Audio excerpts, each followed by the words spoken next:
dear viewers, welcome you all to Dr. Madhu's Physio Classes. Today I will be talking about active movements. This is another video which has been requested by a student viewer. So इस topic पे आज हम चर्चा करेंगे कि active movements क्या होता है। अगर हम इस टर्म एक्टिव मूवमेंट्स के लिटरल मीनिंग को समझें, एक्टिव का मतलब है कुछ ऐसा जो आप खुद से कर रहे हैं। मतलब मैं अगर अपनी हाथ की इस तरह से मुट्ठी बना रही हूँ तो मैं खुद से ये मुट्ठी बना रही हूँ अपनी उंगलियों को इस तरीके से फ्लेक्स करके। सो ये हो गया एक्टिव मूवमेंट। मतलब a movement which is done by the usage of skeletal muscles of an individual. अपने स्केलेटल मसल्स को यूज करके अगर मैं अपने एल्बो जॉइंट का एक फ्लेक्शन कर रही हूँ, फ्लेक्शन एक्सटेंशन, ये हो गया एक्टिव मूवमेंट। अपनी मर्जी से, अपने एफर्ट से, अपने स्केलेटल मसल्स का यूटिलाइजेशन करके ये मूवमेंट अगर कोई करता है, इसे कहा जाता है एक्टिव मूवमेंट। अब अगर हम इसकी क्लासिफिकेशन की बात करें तो एक्टिव मूवमेंट्स दो तरीके के होते हैं बेसिकली ब्रॉड क्लासिफिकेशन के अकॉर्डिंग। एक होता है वॉलेंट्री, दूसरा होता है इनवॉलेंट्री। वॉलेंट्री मतलब which is done by our will. मतलब यहाँ पे जो मैंने एग्जांपल बताया था flexion of the elbow joint, ये मैं अपनी मर्जी से अपने अनुसार कर रही हूँ, तो ये हो गया वॉलेंट्री मूवमेंट। इनवॉलेंट्री मूवमेंट्स भी एक्टिव मूवमेंट्स होते हैं, लेकिन वो हमारे कंट्रोल में नहीं होते हैं। They do not happen according to our will. For example, अगर मैं इस्त्री कर रही हूँ, आयरनिंग कर रही हूँ और सडनली आयरन मेरे हाथ पे लग जाता है या फिर हाथ किसी भी हॉट ऑब्जेक्ट पे लग जाता है, तो क्या होता है, सडनली हम हाथ हटा लेते हैं। ये हाथ हम जानबूझकर नहीं हटाते हैं, हाथ के हटने के बाद हमें पता चलता है कि हाथ हटा, तो ये एक इनवॉलेंट्री रिस्पॉन्स होता है। ये हो गया आपका इनवॉलेंट्री एक्टिव मूवमेंट। उम्मीद करती हूँ आपको इतना समझ आ गया होगा कि एक्टिव मूवमेंट्स टू टाइप्स के होते हैं, वॉलेंट्री और इनवॉलेंट्री। अब वॉलेंट्री जो एक्टिव मूवमेंट्स होते हैं उनको फिर से तीन हिस्सों में बांटा जाता है, free active movements, assisted active movements और रजिस्टेड एक्टिव मूवमेंट्स। और वहीं इनवॉलेंट्री एक्टिव मूवमेंट्स को टू टाइप्स में बांटा जाता है, रिफ्लेक्स मूवमेंट्स और एसोसिएटेड मूवमेंट्स। अब बात करते हैं one by one. Free exercise को बताने से पहले मैं ये बता दूं कि जब भी वॉलेंट्री एक्टिव मूवमेंट होता है, एक्टिव मूवमेंट मतलब something which is done by your will, voluntary, using the skeletal muscles against an external resistance. आप जो भी मूवमेंट कर रहे होते हैं अपने विल पे कर रहे होते हैं, अपने स्केलेटल मसल्स के यूसेज से कर रहे होते हैं और किसी रेजिस्टेंस के अगेंस्ट कर रहे होते हैं। ये होता है वॉलेंट्री एक्टिव मूवमेंट। अब अगर हम फ्री एक्सरसाइज की बात करें, फ्री एक्सरसाइज होता है वो एक्टिव मूवमेंट जहां आप अपने स्केलेटल मसल का यूटिलाइजेशन करते हो और एक्सटर्नल फोर्स जिसके अगेंस्ट आप काम करते हो वो होता है फोर्स ऑफ ग्रेविटी। अपने प्रीवियस वीडियोस में मैंने आपको बताया हुआ है कि फोर्स ऑफ ग्रेविटी इस अर्थ में प्रेजेंट हर एक ऑब्जेक्ट पे एक्ट करता है।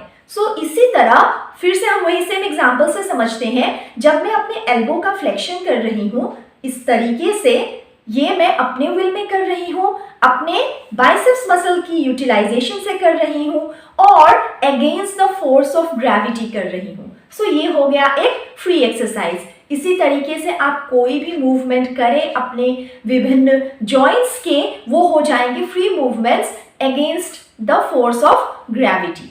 इन्हें हम फ्री एक्सरसाइज कहते हैं या फिर फ्री हैंड एक्सरसाइजेस भी कहते हैं।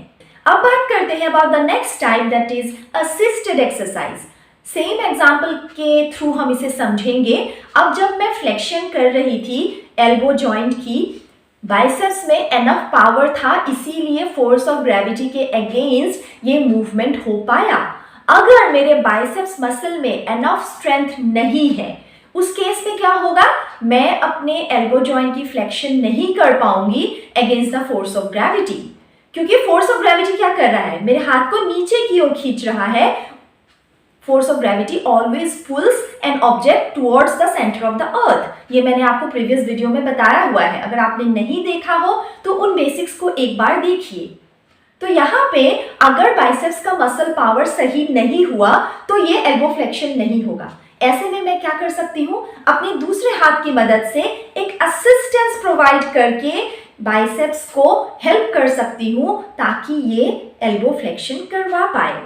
ठीक है, ऐसा नहीं है कि बाइसेप्स बिल्कुल नहीं कर पा रहा कुछ भी, लेकिन इसमें इतनी कैपेबिलिटी भी नहीं है कि ये पूरी तरह से फोर्स ऑफ ग्रेविटी के अगेंस्ट ये एल्बो फ्लेक्शन कर पाए। तो ऐसे में किसी दूसरे फोर्स से, चाहे वो मेरा दूसरा हाथ हो, फिजियोथेरेपिस्ट का हाथ हो या फिर किसी फैमिली मेंबर का हाथ हो, उससे मुझे अगर कोई असिस्टेंस मिले और ये मूवमेंट मैं करूं, इसे कहा जाता है असिस्टेड मूवमेंट या असिस्टेड एक्सरसाइजेस।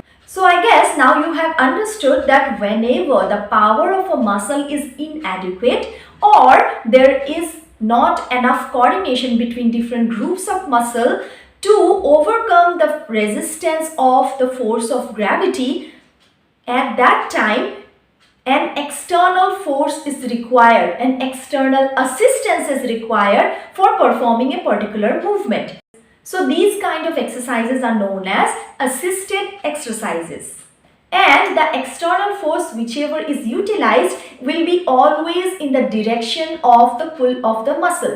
मतलब मैं यहाँ elbow flexion नहीं कर पा रही थी, तो जो assisted force है उसने क्या किया, towards the pull of the muscle help किया इस मूवमेंट को करने के लिए। अगर ये ऑपोजिट साइड में एक्ट करेगा तब ये असिस्टेड एक्सरसाइजेस नहीं होगा। So the external force will always act towards the pull of the muscle. Assisted exercise done. Third type is resisted exercise. अब सेम एग्जाम्पल में अगर मैं एक्सटर्नल जो फोर्स था उसको इस साइड रखती हूं और जो पुल ऑफ मसल है उसके अगेंस्ट एक फोर्स देती हूं, so against this resistance if my elbow flexion is done, इसे कहा जाएगा रेजिस्टेड एक्सरसाइज।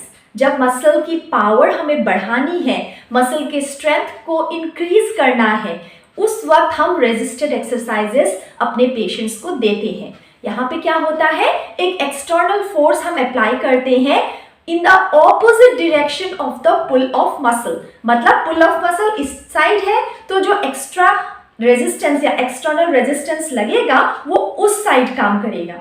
ठीक है, मेरा दूसरा हाथ इधर है और वो इस मूवमेंट को रोक रहा है, सो इसे कहा जाता है रेजिस्टेड एक्सरसाइज। ये रेजिस्टेंस हम किसी वेट की मदद से भी दे सकते हैं, डंबल की मदद से दे सकते हैं, पुली की मदद से दे सकते हैं। बॉडी के डिफरेंट पार्ट्स में रेजिस्टेंस देने के तरीके हम अलग कर सकते हैं, अलग अलग टाइप की रेजिस्टेंस दे सकते हैं, लेकिन बेसिक यही है कि जब भी पुल ऑफ मसल के अगेंस्ट को एक्सटर्नल फोर्स काम करता है और उसके अगेंस्ट एक पर्टिकुलर मूवमेंट को करना होता है, इसे कहा जाता है रेजिस्टेड एक्सरसाइज।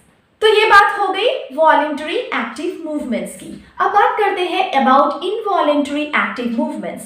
जैसा मैंने ऑलरेडी कहा है, वॉलेंटरी एक्टिव मूवमेंट्स आपके विल पे हो रहा था, चाहे मैं फ्री एक्सरसाइज कर रही थी, असिस्टेड एक्सरसाइज कर रही थी या रेजिस्टेड एक्सरसाइज कर रही थी, इन सब में मैं अपने विल के अकॉर्डिंग ये मूवमेंट्स कर रही थी। लेकिन जब हम इनवॉलेंटरी मूवमेंट्स की बात करते हैं, वहां पे हमारे अकॉर्डिंग मूवमेंट्स नहीं होता, हालांकि ये मूवमेंट्स हमारे स्केलेटल मसल्स द्वारा एक्टिवली ही हो रहा है।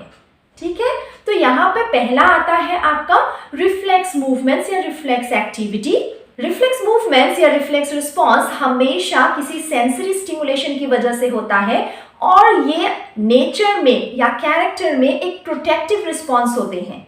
इस दौरान आपका cerebral cortex as a coordinating centre काम नहीं कर रहा होता, इसलिए आपको नहीं पता होता है कि मूवमेंट्स होने वाला है। लेकिन once the movement is done, उसके बाद आपको रियलाइज होता है कि ये मूवमेंट हुआ। फॉर एग्जाम्पल, मैं अपने हाथ को ऐसे स्ट्रेच कर रही थी और सडनली किसी गर्म चीज में मेरा हाथ लग गया, मेरा क्या रिस्पॉन्स होगा? मैं जानबूझ के नहीं करूंगी वो, जैसे ही हाथ लगा एक फ्लेक्सर रिस्पॉन्स। ठीक है, रिस्पॉन्स के होने के बाद मुझे रियलाइजेशन होगा कि ये रिस्पॉन्स हुआ, मेरा हाथ बॉडी की तरफ आया। लेकिन जब उस हॉट ऑब्जेक्ट में सडनली हाथ लगा as a protective response, suddenly elbow का जो फ्लेक्शन हुआ, ये मैंने तब रियलाइज नहीं किया था। Once the movement is done, उसके बाद मुझे पता चला। तो हुआ मेरे स्केलेटल मसल के एक्शन से ही, लेकिन मेरे कंट्रोल में ये नहीं था। So here the knowledge of muscle contraction occurs or consciousness of muscle contraction happens only after the movement has happened, not prior to that. ठीक है, लेकिन जब मैं फ्री एक्सरसाइज कर रही थी या फिर असिस्टेड एक्सरसाइज या रजिस्टेड एक्सरसाइज कर रही थी, तब मुझे पता था मैं क्या करने वाली हूँ। यहाँ पे मुझे पता नहीं था, हाथ गर्म चीज पे लगा और सडनली हाथ इधर आया। आने के बाद मुझे पता चला कि हाथ गर्म चीज में लगने की वजह से हाथ मेरा बॉडी की तरफ आया। ठीक है, तो ये हो गया रिफ्लेक्स रिस्पॉन्स। दूसरा इनवॉलंटरी मूवमेंट होता है एसोसिएटेड मूवमेंट। अब फॉर एग्जाम्पल आप लेटे हुए हैं और आपके हिप का आप एब्डक्शन कर रहे हैं अगेंस्ट अ वॉल, जो कि आइसोमेट्रिक एक्सरसाइज होगा आपके हिप एब्डक्टर्स का। अगर आप राइट साइड का रेजिस्टेड मूवमेंट कर रहे हो ऑफ हिप एब्डक्शन, साथ साथ क्या होता है, there occur some amount of activation of abductor muscles in the opposite side as well. Right side में जब आप एब्डक्शन कर रहे हो against a fix resistance, opposite side के एब्डक्टर्स, हिप एब्डक्टर्स में भी आपका एक्टिवेशन हो रहा है और टू सम एक्सटेंट वो भी कॉन्ट्रैक्ट हो रहा है। इस तरीके के मूवमेंट को कहते हैं एसोसिएटेड मूवमेंट। आप मूवमेंट जानबूझकर सिर्फ राइट साइड में कर रहे हो, बट उसके साथ साथ लेफ्ट साइड में भी कुछ एक्टिवेशन हो रहा है आपके मसल्स का। जो लेफ्ट साइड का मूवमेंट है वो आप वॉलंटरीली नहीं कर रहे, राइट साइड के मूवमेंट की वजह से वो हो रहा है। सो इस तरीके के मूवमेंट को कहा जाता है एसोसिएटेड मूवमेंट। वैसे एक बात मैं आपको यहाँ बता दूं, ये जो भी सब डिविजन्स मैंने मेंशन किए हैं, free exercise, assisted exercise, रजिस्टेड exercise, reflex movement या फिर एसोसिएटेड मूवमेंट, ये सब अपने आप में एक बड़े बड़े टॉपिक है। तो इनके लिए मैं सेपरेट वीडियोस आगे जाकर बनाऊंगी। आप मेरे चैनल को सब्सक्राइब कर लीजिए अगर आप डिटेल्स में इनके बारे में जानना चाहते हैं। फिलहाल इस वीडियो का टारगेट यही था कि मैं आपको एक आइडिया दे पाऊं कि एक्टिव मूवमेंट्स होते क्या है और इसके सब डिविजन्स क्या होते हैं। आने वाले वीडियोस में फ्यूचर में मैं आपको इन सारे टॉपिक्स के डिटेल्ड डिस्कशंस भी बताऊंगी। सो मेरे चैनल में बने रहिए, चैनल के दूसरे कंटेंट्स को भी चेक कीजिए। अगर आपको अच्छा लगे अपने सीनियर, जूनियर्स और दोस्तों में भी शेयर कीजिए। Thank you so much for watching the video. See you soon. Till then, take care.